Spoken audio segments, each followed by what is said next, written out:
अब बात करते हैं अकली तौर पर हदीस सकलैन के बारे में कि इससे क्या मुराद है।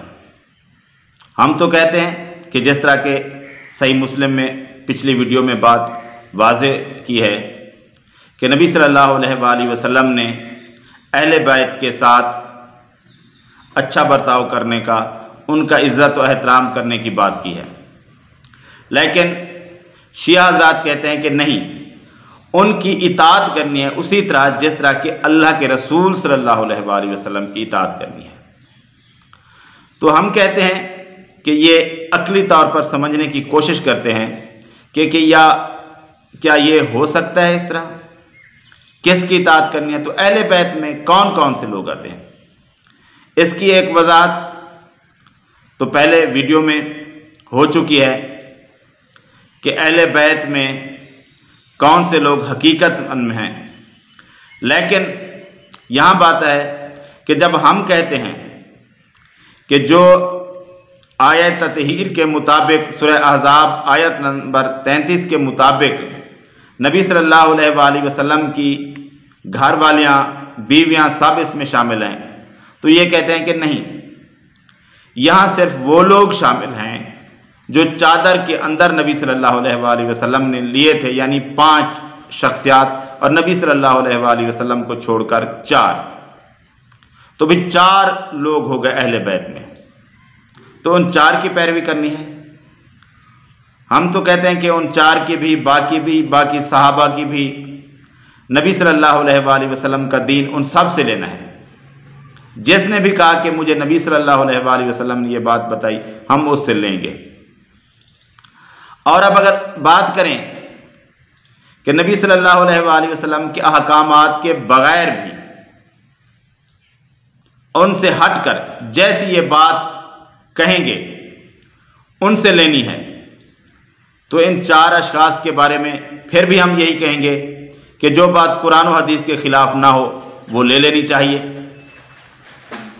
और उसके बाद तो ये 4 अशखास, इन्होंने जो कुछ हमें दिया उनमें से हमें ज़्यादातर अहादीस तो अली रज़ी अल्लाह ताला अन्हु से मिलती हैं, हसन हुसैन रज़ी अल्लाह ताला अन्हु उनसे तो ज़्यादा नहीं मिलती क्योंकि वो तो उस वक्त बच्चे थे। अच्छा, उनसे भी जो हदीस आ गई वो ले ली। और उसके बाद कहते हैं कि नहीं, अब उनकी औलाद में से कुछ लोग हैं जिनको हम आइम्मा मानते हैं, एक लड़ी है, आपने उनसे भी लेना है। भी उनसे लेने की दलील, एक तो कभी कहते हैं कि हमारे पास हदीस है, हदीस को अहले बैत जानते ही नहीं थे, वो बात तो अलग रहेगी, उसके लिए मैं उसका लिंक भी नीचे दे दूंगा, उस पर वीडियो है। लेकिन इनकी भाई क्या दलील है?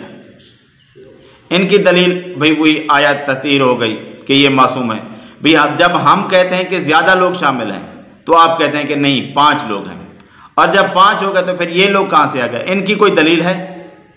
इनकी दलील तो कोई नहीं है। जब आपने उसको कारी महदूद दिया पहले, जब हमने कहा कि इसका दायरा कुछ वसी है, तो आपने कहा कि नहीं ये महदूद है, और जब महदूद हो गया तो फिर आप खुद बढ़ाने लगे इसका दायरा। तो इस तरह तो बात नहीं बनती। और जब आप इसको बढ़ा रहे हैं तो ख़ास लोग क्यों कर रहे हैं? फिर अहले बैत में से, नबी सल्लल्लाहु अलैहि वसल्लम की औलाद में से सिर्फ तो सारे लोग आ गए, फिर आप सबको मानते हैं। फिर आप तो हसन अस्करी के बेटे जाफर को कज़ाब कहते हैं, और फिर आप अब्दुल्ला महज के बेटे मोहम्मद नाफ ज़किया को, जिसने महदी होने का दावा किया, उसकी बात तो आप नहीं मानेंगे। और इसी तरह इनके रिश्तेदार जो बाकी थे, जैद ने खुरूज किया और बाकी थे, उनके पीछे तो आप नहीं चलेंगे। तो बाकी लोगों के पीछे अहले बैत के आप नहीं चलेंगे, फिर क्यों नहीं चलेंगे? जब अहले बैत की बात है तो अहले बैत में से जो बात करता जाए फिर मानते जाए। तो फिर कुछ लोग आपकी नज़र में अहले बैत में से सही नहीं है, नबी सल्लल्लाहु अलैहि वसल्लम की औलाद में से कुछ किस राह पर चले गए, कुछ किस राह पर चले गए, तो आप सबकी बात माने। तो फिर ये तो आप भी कहेंगे कि नहीं मखसूस लोगों की कोई दलील है 5 की दलील तो आपने एक बना ली, वो एक हदीस है जिसमें चादर में 5 लोग आ गए, जिसमें से 4 बचे, एक तो नबी सल्लल्लाहु अलैहि वसल्लम खुद रहे। तो बाकी कोई दलील है? बाकी अगर अहले बैत नाम लेंगे और नबी सल्लल्लाहु अलैहि वसल्लम की औलाद लेंगे तो फिर सब आएंगे, सबको आप नहीं मानेंगे, हम भी नहीं मानेंगे। तो ये बात तो कभी किसी किनारे पर नहीं लगेगी।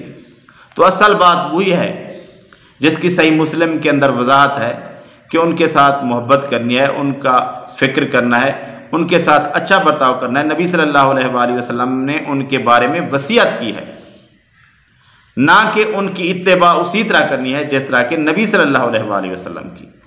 तो ये जिस तरह के पिछली वीडियो में हदीस सकलैन का असल मतलब बताया गया है वही बेहतर है, ना कि ये जो आप लोगों ने निकाल लिया है कि इन लोगों की इत्तिबा करनी है।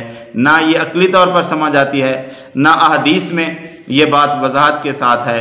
बस आपने एक मतलब समझ लिया अपनी तरफ से, या कुछ ज़ूमाना अल्फाज से कुछ आपको समझ आ गई जो कि कुरान मजीद के वाज़ेह अहकामात इसके ख़िलाफ़ हैं। उनमें तो कहीं पर नहीं है कि अल्लाह के रसूल के सल्लल्लाहु अलैहि वसल्लम के सिवा किसी भी शख्सियत की इताअत अल्लाह के रसूल सल्लल्लाहु अलैहि वसल्लम की तरह करनी है, जिसकी भी करनी है। जैसा कि सूरह निसा आयत नंबर 59 में है, वो अल्लाह और उसके रसूल की इताअत के मातहत होगी। अगर उसके साथ इख्तलाफ होगा तो उस बात को अल्लाह और उसके रसूल सल्लल्लाहु अलैहि वसल्लम की तरफ लौटा देंगे। तो इताअत सिर्फ अल्लाह और उसके रसूल की है। बाकी है उमरा की इताअत, लेकिन वो या उलमा की इताअत वो वहाँ तक है जहाँ अल्लाह और उसके रसूल सल्लल्लाहु अलैहि वसल्लम की बात के मुताबिक उनकी इताअत हो।